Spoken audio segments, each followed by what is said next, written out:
This is the Enigma, the most sophisticated code machine the world had ever seen. The Germans thought it impregnable. Yet at Station X, a secret establishment in the British countryside, they were breaking the code every day. The intelligence from the Enigma messages had the highest rating of all, top secret ultra. It could even win the war. But in 1941, an unexpected problem arose. How to use that intelligence without revealing the Enigma had been broken.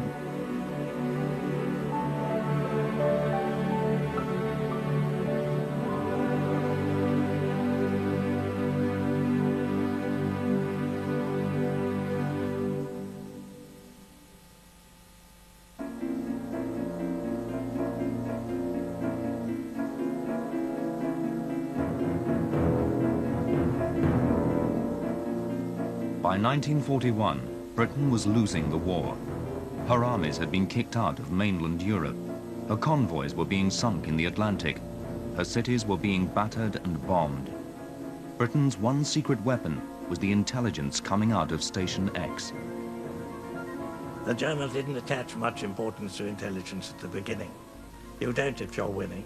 They attached importance at the Blitzkrieg and winning the war quickly. We attached great importance to intelligence because we had our backs to the wall and we had nothing else that we could rely on.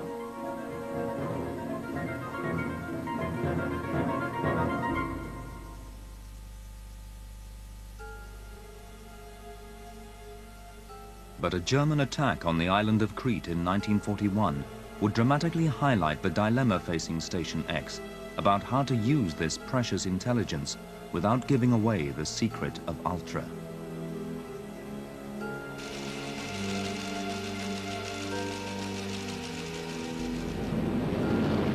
The Germans needed to capture Crete. Right in the middle of the Mediterranean, the island dominated British convoy routes, bringing precious food and fuel. The British were holding on to the island. Hitler intended to change all that. But Station X was already reading Hitler's plans. Everyone in Hut 6 was terribly excited, and of course we felt in our innocence that with all this new information, it would only be a matter of time before the Germans would really get it in the neck, as it were. We knew that the Germans were going to launch a parachute attack on Crete. We knew the date and we knew where they were going to drop, and we had all the details. Station X had provided so much information that General Bernard Freyberg, the British forces commander, was waiting as the parachutists arrived. He looked at his watch. "Here they come," he said, "right on time." But these were early days in the intelligence war. Station X and the military were still learning how to get the value of the Ultra intelligence without revealing its source. Churchill laid it down that the source itself was more important than winning an engagement. That's to say that you were not to handle the information you got from Bletchley in such a way that a German or some such person might guess that you had got it from Ultra.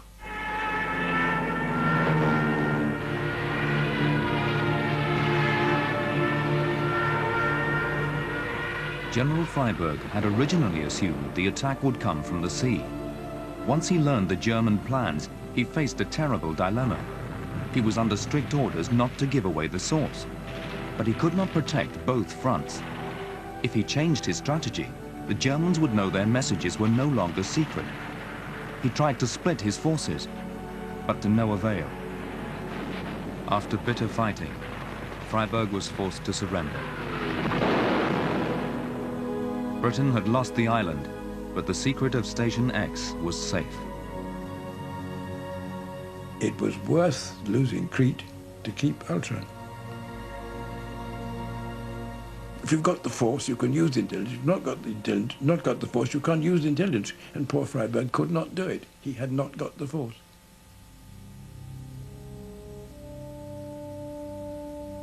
I remember being disappointed, yes. That's right. At the very least, after that, one realised the war was going to go on longer than one thought. Ironically, the secret that Churchill was so desperate to preserve was going to end up in enemy hands after all. In the heat of the battle, a British secret agent had fled, leaving behind condemning evidence that could destroy Ultra. This message to the agent from Station X revealed that the British had cracked the enigma. It gave precise details of the enemy battle plans. The Germans found the message. They sent it to Berlin. It was even translated back into German and then simply filed away. No one there realized its significance. Ultra was safe. As Britain suffered defeat after defeat, the death toll grew. Station X did not escape. Although they were never bombed and never sent to the front, their friends and their families were. Discovering who had been killed became a daily ritual at Bletchley Park. In the big hall in the mansion, they put up the Times every day with fatalities, and you always looked at that every morning if you had time. I think we almost became rather like the boys in the RAF when a fighter plane didn't come back. The boys would say, so-and-so's bought it, and the subject would change, and it wasn't referred to.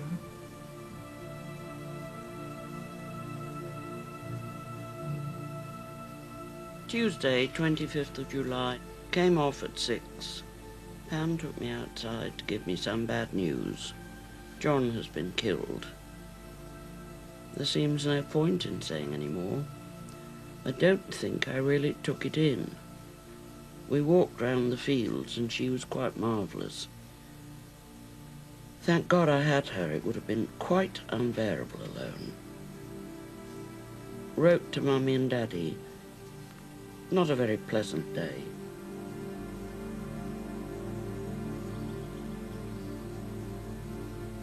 I lost an awful lot of friends, and I still miss them to this day. I think that I may shock you, but women hate more than men because they don't have to do the shooting. You'll never find a soldier saying he hates his enemy, but the women do. As the flow of German messages increased, British coding machines were adapted to imitate the enigma.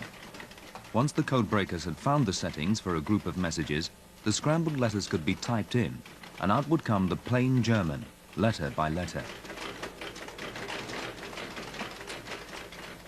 The messages came pouring in on these great long sheets off the teleprinters, rolls and rolls, and you know, we just work our way through it. Dung dung, you typed it. Dung dung dung dung dung dung dung.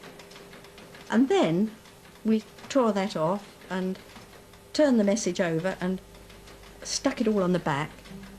It's 5-letter group, 5-letter group, 5-letter group, 5, and you'd look at the tape and you could see that it was German. I mean, it was either be total gibberish or it was German.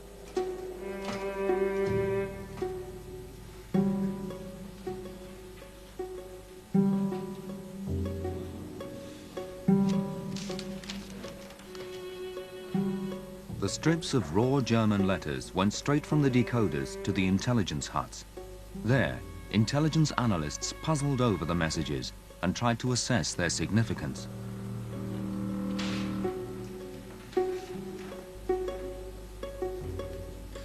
In those days, there were two wooden huts side by side. One was hut 6, one was hut 3. And they were linked by a little square tunnel through which the decodes passed from 6 to 3. Pushed, as I remember, by a broom handle in a cardboard box. So primitive were things in those days. First, the intelligence huts had to sort the letter groups into German words and then turn them into meaningful English. You had this thing on a piece of paper, rather like an old-fashioned telegram, a line of letters, some of which were missing, and some of which didn't make any sense, and you crossed them out, and you made suggestions, and you fiddled away with a pencil. The basis of the whole thing was that it was what the Germans were saying to one another. And that, of course, was the essence of ultra-intelligence. Huts 3 and 4 were the intelligence huts. It was their job to send Ultra to Whitehall and to the commanders on the battlefront. I was an academic, a medieval historian.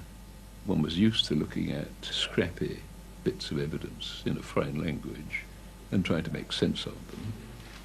The difference was that lives were going to depend on whether you got it right or wrong. You had to accept the fact that the best possible answer in half an hour could be worth untold gold. An academically right answer in a couple of hours was for the spike.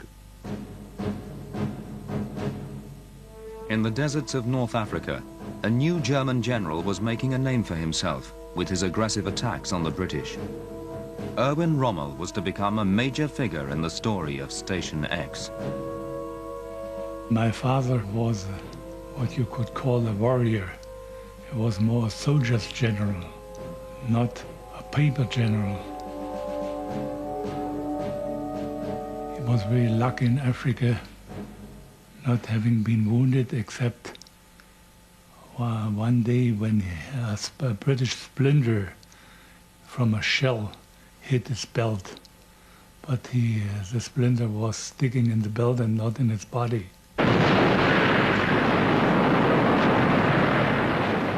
Throughout 1941, the Desert War was swinging backwards and forwards across Libya and Tunisia as the Germans and their allies, the Italians, tried to capture Egypt.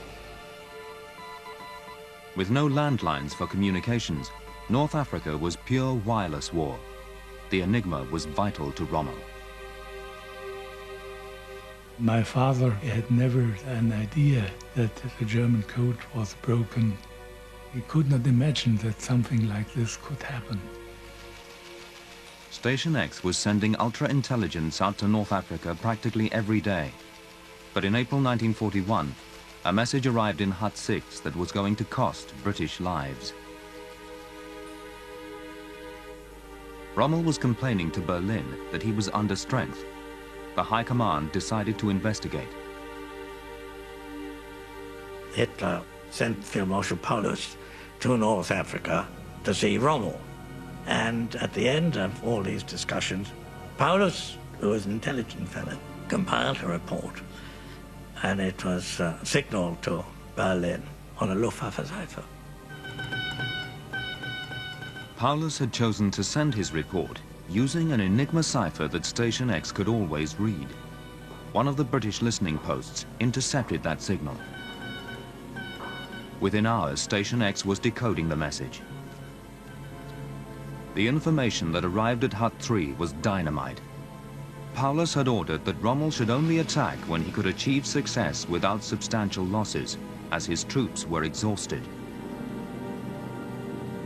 Churchill had requested daily reports from Station X. When he'd read the Paulus message, Churchill could not resist interfering in the North African campaign. He overruled his generals and ordered that the desert forces should immediately take on Rommel. On June the 15th, Operation Battle Axe was launched, but it was the generals, not Churchill, who were proved right. The British were sorely beaten. The Paulus message had been correct in assessing Rommel's strength, but it had underestimated Rommel's military prowess, as had Churchill. As the North African War dragged on, there were still lessons to be learned in using Ultra.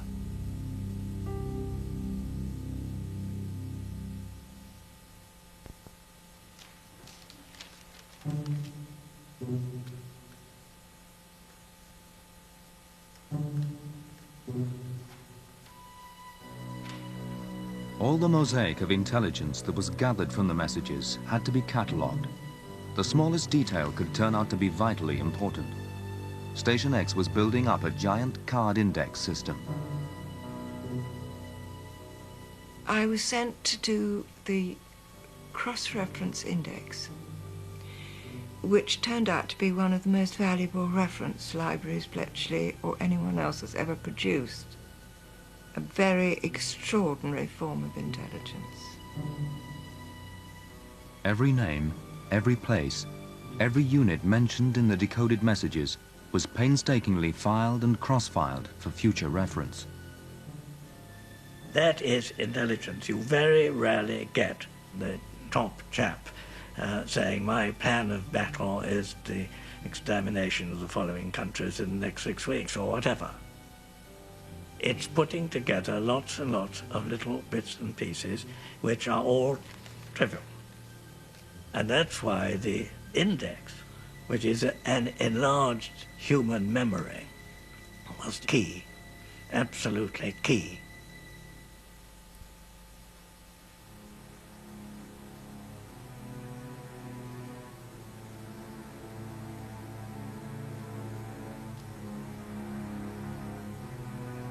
Throughout the war, the index grew and filled more and more rooms. But as the information increased, Station X caught a glimpse of what would turn out to be the greatest horror of the war. As Hitler began his invasion of Russia in 1941, certain German signals were being decoded that gave cause for alarm. Messages from the SS and the German border police were recording mass executions and the systematic slaughter of Russian Jews.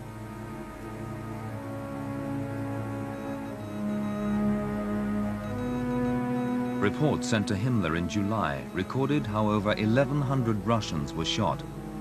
A decode from Minsk reported having carried out 7,819 executions. Many more messages followed. It's now known that this was part of the Holocaust. At the time, no one anticipated the full scale of the genocide. But when Churchill saw the decodes, he wanted the whole country to share his outrage. Since the Mongol invasions of Europe in the 16th century, there has never been methodical, merciless butchery on such a scale. We are in the presence of a crime without a name. Churchill was taking a chance that the Germans would realize the enigma had been broken and he would lose Station X. It was a huge gamble. But such was the horror of the crime. Even Ultra had to be put at risk.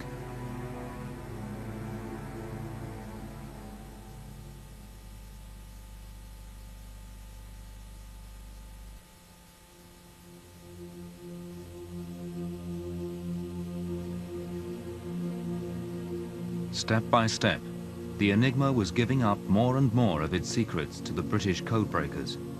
And strangely enough, it was the Enigma's greatest strength that also turned out to be its greatest weakness. When an operator typed a message on the Enigma, the machine would replace every letter with a different one. The letter typed in would never come out as the same letter in the code. The Germans didn't realize it, but they were opening another door for Station X. Ein Fehler bei der ursprünglichen Enigma war ja etwa den Text, den Buchstaben E hatte. Konnte im Geheimtext niemals der Buchstabe E wieder an dieser Stelle auftauchen. Ne? Ich glaube, dass das auch erst sehr spät bei den Deutschen entdeckt worden ist. Aber ich meine, mich daran zu erinnern, dass zum Beispiel also Alan Turing und seine Kollegen das entdeckt haben. Ne? The codebreakers had found a fundamental flaw in the Enigma, and they could make use of it to unravel the messages. As the intercepts were analyzed, it became clear that the Germans were using set phrases time and time again. It was soon possible to predict which message contained a particular phrase. Station X called these phrases cribs. I remember Nieder mit der Engländer, down with the English. And of course, Heil Hitler. Heil Hitler was enormously valuable.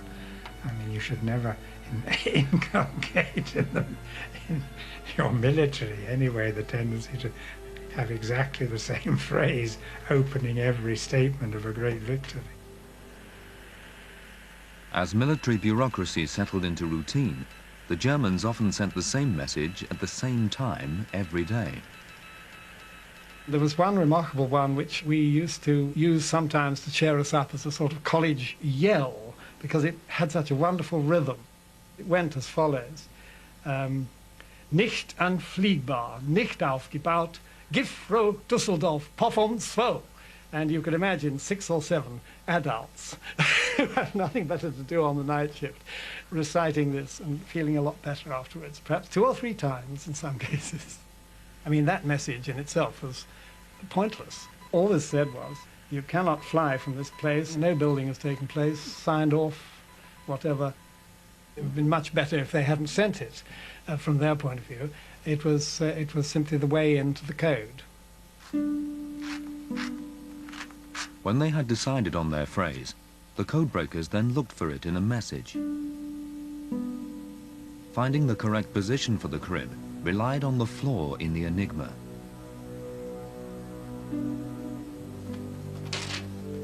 The codebreakers lined their crib up against the coded message. As they knew the enigma would never turn a letter into itself, if any pairs of letters matched, the phrase must be in the wrong position.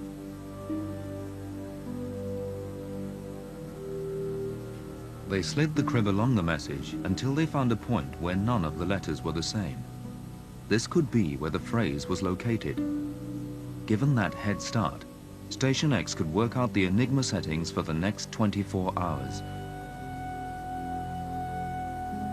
For security, the Germans changed the enigma settings every day, and sometimes they sent dummy messages which were meant to confuse the enemy further. But even these had their uses.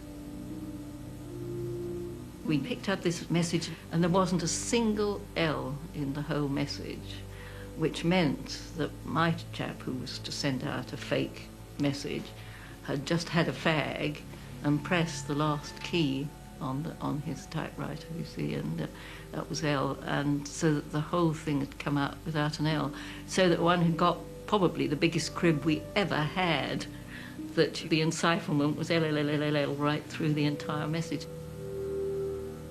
One simple mistake could give away the secret settings of the enigma.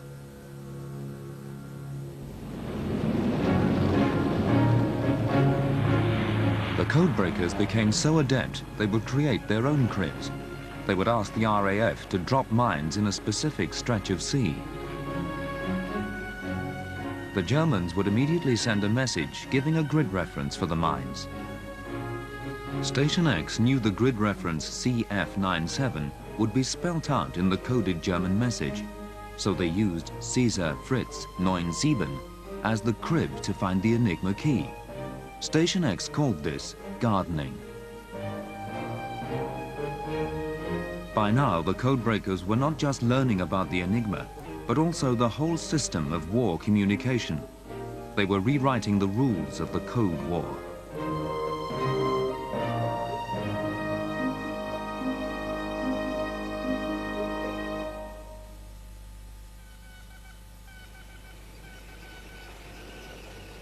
In 1941, Ultra was about to face its first major test in a sustained campaign.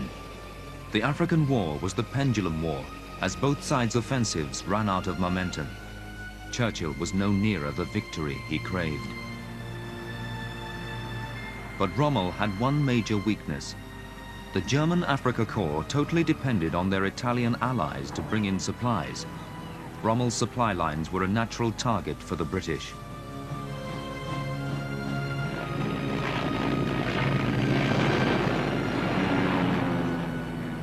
Das Hauptproblem war immer der Treibstofftransport, weil der übers Wasser musste.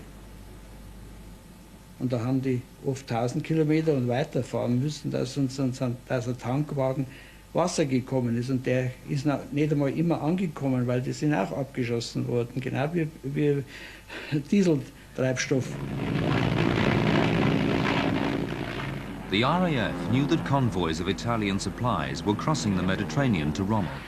The Italians sent Enigma messages to make the arrangements, and Station X read the messages.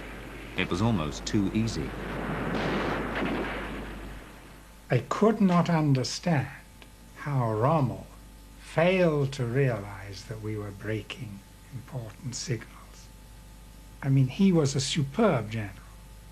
He was winning. But then he started losing because his supplies were always sunk in the Mediterranean. Station X knew which convoys were carrying what supplies. They could almost pick and choose their targets. To keep Ultra safe, however, it had to look as though the British knew about the convoys from some source other than the Enigma. There was an absolutely rigid rule that we could not use Ultra unless, first of all, an aircraft had been sent out to reconnoitre. Once the Ultra had been proven by Germans seeing a British aeroplane looking at the convoy, then you could use it, but not until. They might very well say, I wonder how they knew it. But fortunately, they always deluded themselves by saying it must have been an Italian traitor in the Naples docks. My father ended his life with a suspicion that there was a gap in the Italian High Command through which news escaped and arrived at the British side. But in heaven he must apologize towards the Italians and say I was wrong.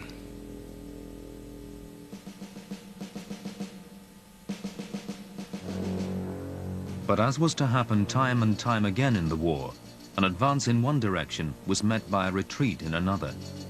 And through a series of international events, Rommel was soon going to find fate working in his favor.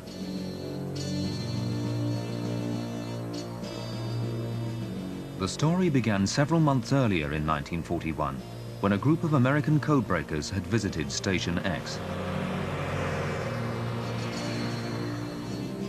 Churchill was luring the Americans into the war by offering the secrets of Ultra.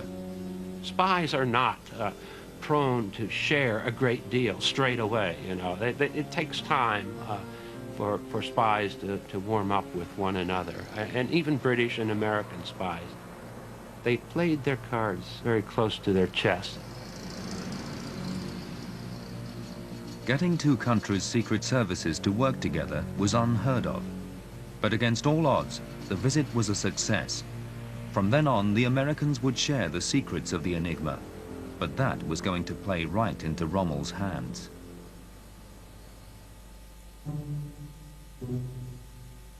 The New Deal meant that the Americans would be kept informed about North Africa. Reports on the British campaign were being sent in code to Washington from the US Embassy in Cairo.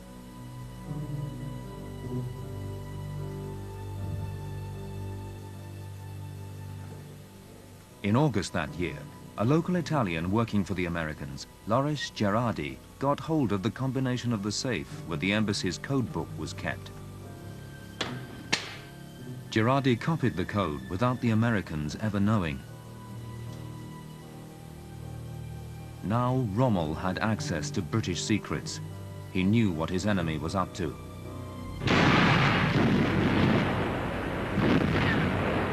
With the help of the American decodes, Rommel pushed the British back 300 miles in 17 days.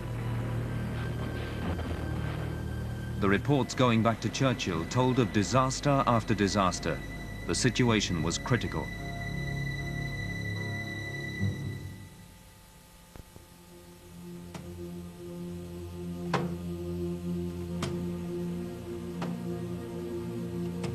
If Station X was to give Churchill the victories he needed, the intelligence from the Enigma had to be analyzed as fast as possible. Speed meant lives. One man had the answer. Alan Turing, the leading codebreaker at Station X, had achieved international recognition before the war. Ahead of his time, Turing was developing the idea of intelligent machines. He planned to automate the codebreaking process. Alan Turing is one of the figures of the century. The world of computing and now the world of the internet stems from Alan Turing's fundamental ideas. There were other great men in Bletchley Park, but in the long, long haul of history, I think Turing's name will probably be the number one in terms of consequence for mankind.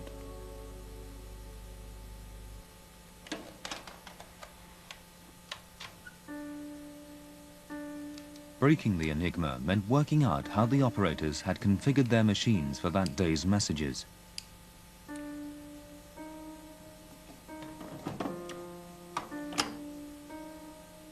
The Germans used different rotors with different settings as the first level of scrambling. Then there were the steckers, rows of plugs that could wire the letters of the alphabet together in millions of different ways to produce the next level of encoding. Turing was planning a machine that would attack the heart of the enigma. Once they had a crib, the codebreakers could find the rotor settings, but the process of getting those settings took too long. Alan Turing's great breakthrough was seeing that finding out the rotor settings from that crib was something that could be done by a machine. That was the great starting point and brought the whole thing into the modern age.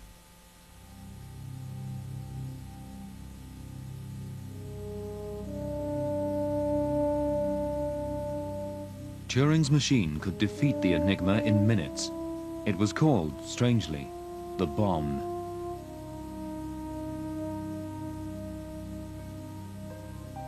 An average bomb run was about 15 minutes. Occasionally, I heard we beat the Germans to the decryption. This happened when A would send B a message and B would almost immediately send back a message, a very short message which just said, "I can't read you." We would get the solution faster than the other guy could decipher the second sending. And if it was something hot, we could get out in the field before the German commander got it. The bomb was a giant electromechanical machine which used drums to imitate a series of Enigma machines. The drums clicked round letter by letter, testing the thousands of possible Enigma settings, 20 every second, until the correct one had been found. Before Turing, the perceived wisdom was you've just got to go around searching for this one solution which will break a particular message. Turing said no, what you do is you use the mathematical technique of rejecting all things that it couldn't possibly be. So it was a very powerful search engine, but working in a negative sense in that it rejected millions and millions of possibilities very, very quickly and arrived at the correct answer. Station X was becoming a vast production line. By the end of the war, with over 200 bombs, the codebreakers were turning out 90,000 decoded messages a month. The algorithmic process, as we call it now, by which the crib and the ciphertext were processed on these mechanical systems, they were the most advanced, most complex processes that have ever been used in the history of the world. And I can't think of anything else with its logical and statistical sophistication. It's something you should think of as years and years before its time.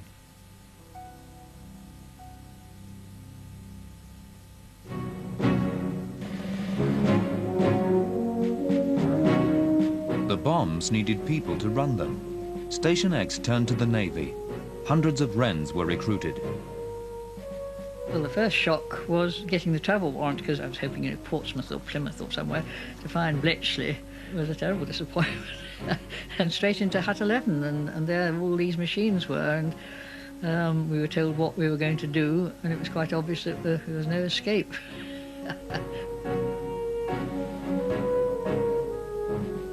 Initially, I wanted to be a boat's crew. I wanted to be going out to places like Singapore, you know. No, I didn't want to be stuck in the Midlands at all.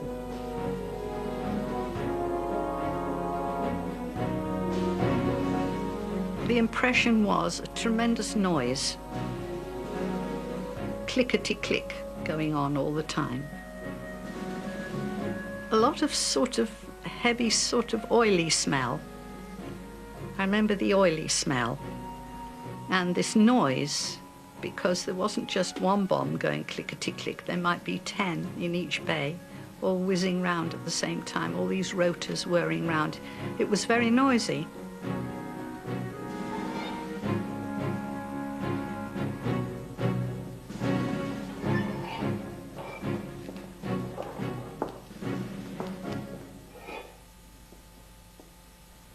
The codebreakers used the cribs in the messages to build up a set of instructions for the bombs, called a menu.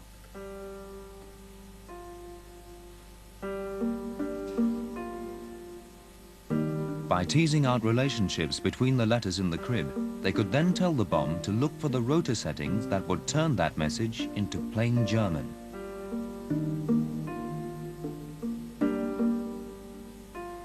We didn't use words like computer or computer program, but in fact we were computer programmers.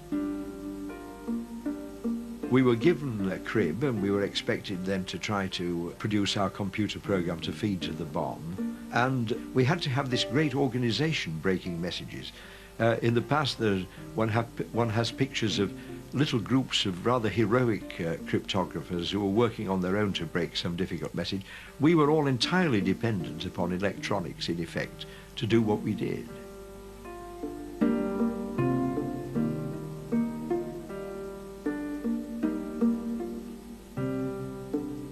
But before the bombs could find the settings, they had to be prepared for each message. The Wren's job was to fix the drums and the wiring on the bombs to see if the codebreakers' menus worked. The first thing we had to do was plug all these wheels in. And when they were all ready, you went round to the back of the machine and you plugged up the menu. And by the end of that, the back of your bomb looked like Spaghetti Junction. There were wires going up, sideways, inside out, up and down. When the bomb stopped, you wrote down where the letters were, where they'd stopped at, and you hoped that that was going to be the answer. But occasionally it was because there was a fault on a bomb, so you had to take all your bombs off and with a pair of tweezers tweeze all these horrible wire thingies out till they were all perfect again. Then put them back on and start all over again.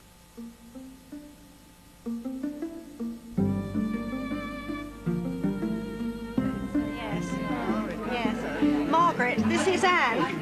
Hello. Nice to meet you. It is, isn't it? Remember they had rabbits all up here? The Wrens at Station X were always known as P5, Pembroke 5. Their unit was named after a ship. Their dormitories were known as cabins. The recreation area was the forecastle, and the buses that took them to and from Bletchley were known as Liberty boats. Good God, girls, what are we going to do? I was only expecting 18 of you.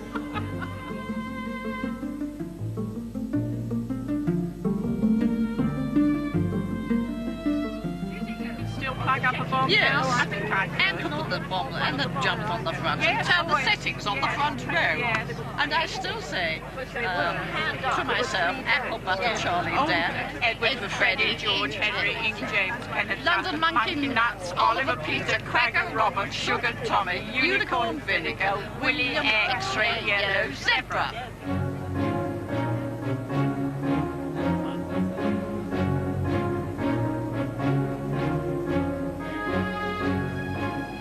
See that upper window right in the middle on the top floor? That was my cabin. Up at the top? Yes, right in the middle there. I suppose they pushed you up there out of the way, Dorothy. That's right, absolutely, yeah. The manor houses and stately homes of Buckinghamshire were pressed into service for the new recruits, and the young Wrens found themselves with prestigious addresses that they could never reveal. If you had a horse, you were allowed to bring your horse down there. Isn't that an extraordinary thing? I didn't belong to the horsey or the county set, but they did. 2 or 3 of them did bring their horse down because there were stables. Some of the Wrens who worked at Station X found themselves living at Woburn. The Duke of Bedford had moved out, and his house was up for grabs. We certainly weren't very naval. Dame Lawton Matthew came round to inspect us one day at Woburn Abbey, and we thought we'd turned on a jolly good job. But she said, I won't comment on your squad drill because it's obvious you don't do any, which we found very wounding. Very much resented the precious free time we'd given up for all the squad drill.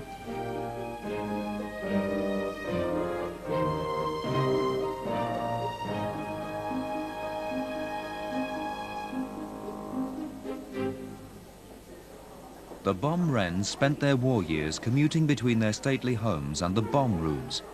Working round the clock on 8-hour shifts, they were subjected to endless noise and never saw daylight. The pressure could be enormous. There were people who had breakdowns. I heard of one girl who threw herself in the river. Fortunately, she was rescued. I'm sure that's why they had a nursing home which was secure, but I didn't know anything about it. I mean, just that 1 or 2 people disappeared, and one knew they were being looked after. Very disconcerting. When you're 17, you're very resilient, but actually it did take its toll. I personally had what would nowadays be called burnout, so I must have been looking very grim. And about a week later, I woke up, and what I realized had happened was that they'd given me a lot of sleep therapy or sedation or whatever. It was very dimly remembered. And I think that's what they did for us when we got burned out.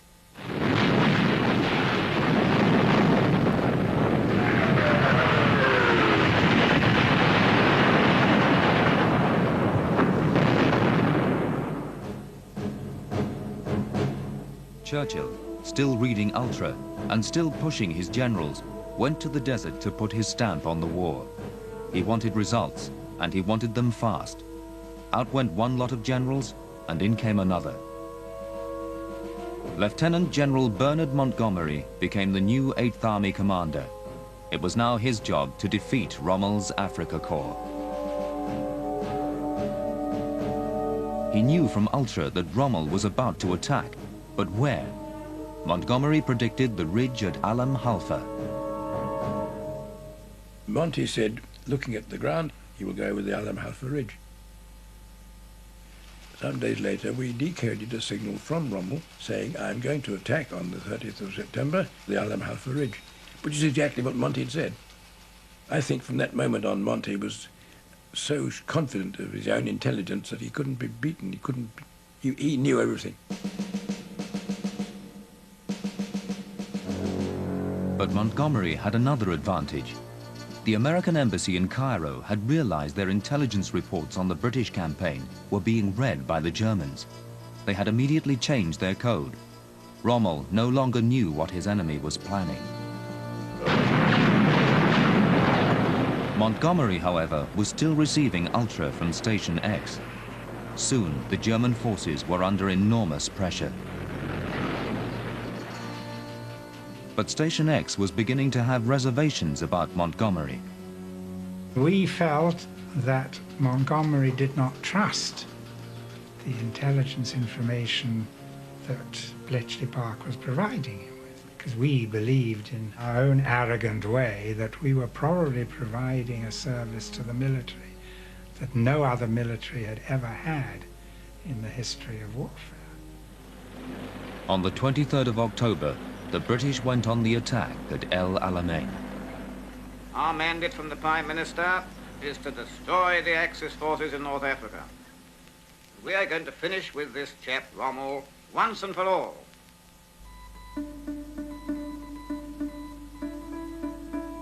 British intercept stations logged over 300 messages a day in the battle that followed. Station X knew Rommel's plans, his forces, and his losses. This was the intelligence war. Montgomery had promised to finish Rommel off. Station X was providing the information that would allow him to do that. On the evening of the 2nd of November, Rommel signalled Hitler for permission to retreat. Alamein was marvellous because you had these desperate messages from Rommel saying, Panzer Army is exhausted, we've enough petrol for 50 kilometres, ammunition is contemptible and so on. And we have between 11 and 17 operational tanks in the whole of Panzer Army Africa. Hitler replied the next day, ordering Rommel not to yield a step, either victory or death. Montgomery read both messages within hours.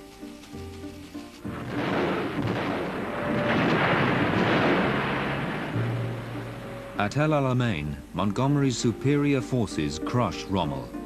But when Hut III learned that Montgomery had allowed Rommel and the remnants of his army to get away, they were furious. We told Monty over and over again how few tanks Rommel had got. So Monty could have wiped Rommel off the face of the earth. Why he didn't do so, why he didn't wipe it off the face of the earth, I simply do not know. Nobody else knows. Why was the Hut III information not used? It was so full. I mean, that was our exasperation. We were giving Monty every conceivable information about the state of Rommel's troops, the number of operational tanks, which is terribly crucial. I mean, you know, enough, about as many tanks could be parked on the lawn at the back of this house. And in desert warfare, no tanks and you're finished. This is the BBC Home and Forces programme. Here's some excellent news which has come during the past hour from GHQ Cairo. It says, the Axis forces in the Western Desert, after 12 days and nights of ceaseless attacks by our land and air forces, are now in full retreat.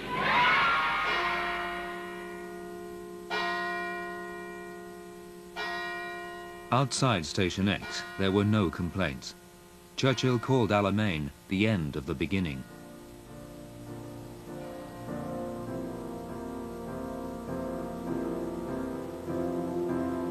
While the country celebrated, Bletchley Park got on with its own war. Theirs was a hidden struggle, away from the battlefield and the outside world, but deeply involved in the greatest secret of the time. You can imagine the comments from the local Bletchley people whose sons and brothers and fathers and what have you were all in the local regiments. Obviously they could see a great many young men in what they reckoned was a very safe and cushy war. So that there was a little bit of feeling, I think, in that respect.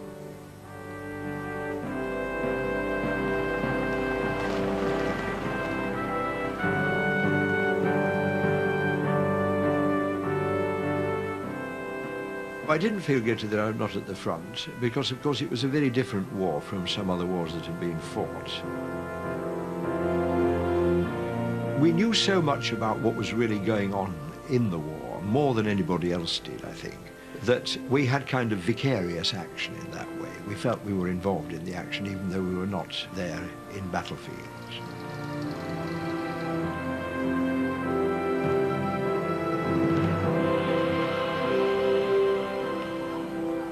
Receiving the signals, decrypting the signals, was a very exciting thing indeed, because we were deputy warriors, quasi warriors. It gave us a feeling of activity, which of course dodging bullets on the battlefield just gives you too, in a more vivid sense. Station X was growing up. With Alan Turing's bombs at work, 5,000 people were now involved in code breaking at Bletchley Park. That number would double by the end of the war.